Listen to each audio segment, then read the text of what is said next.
tiba-tiba tampil Seraya berkata dengan suara lembut, "Anakku, coba tenang sedikit. Sulit berbicara dengan keadaan seperti ini," katanya.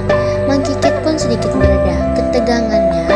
"Apa yang sebenarnya terjadi, Paman?" tanyanya kepada orang tua itu. Orang tua itu pun menceritakan seluruh kejadian itu tanpa satu pun tertinggal. Mendengar penjelasan pamannya, Mang Kikit menghela napas panjang. Penduduk kampung ikut merasa lega karena ternyata Mang Kikit tidak jadi marah. Mang Kikit hanya meminta kepada kepala keluarganya untuk datang ke rumahnya nanti malam.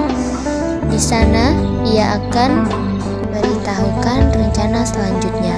Pada malam itu kembali mereka berkumpul. Mang Kikit menyarankan agar setiap keluarga menyiapkan tuak. Pada hari ke-9 setelah itu mereka akan berkumpul lagi. Mang Kikit tidak menjelaskan maksudnya. Ia hanya berpesan agar mereka menyiapkan keperluan pesta. Akhirnya waktu yang ditetapkan itu tiba. Mang Kikit memerintahkan agar pesta dimulai dari rumah yang paling ujung bagian hulu. 10 hari kemudian tiba giliran terakhir di rumah Betang. Mang Kikit sebelumnya berpesan agar semua kepala keluarga hadir.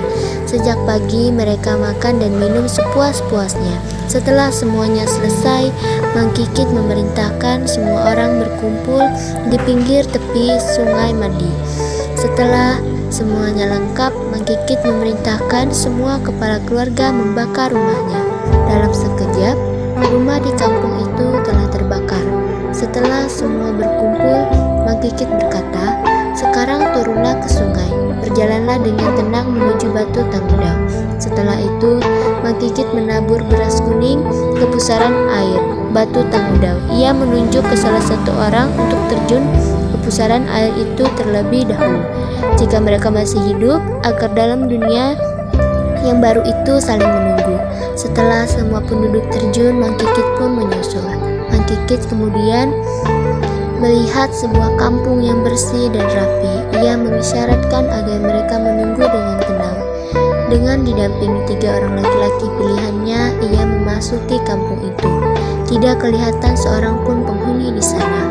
Tidak jauh dari situ, di halaman sebuah rumah besar dan bagus, tampak Nyai Endas. Atas perintah Mang Kikit, mereka berpencar mengepung rumah itu. Setelah dekat, benar, Mang Kikit memberi isyarat kepada Nyai Endas. Istrinya mengatakan bahwa laki-laki yang menculiknya masih tidur di kamar.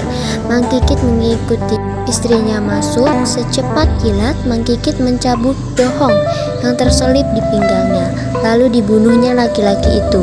Ketiga pengawalnya disuruh menjemput keluarganya yang menunggu di luar kampung itu. Nyai Endas pun bercerita bahwa kampung itu adalah tempat tinggal bangsa ikan Tangudau. Siang hari, mereka semua pergi mencari makan. Itulah sebabnya tidak ada orang yang mereka temui pada siang hari.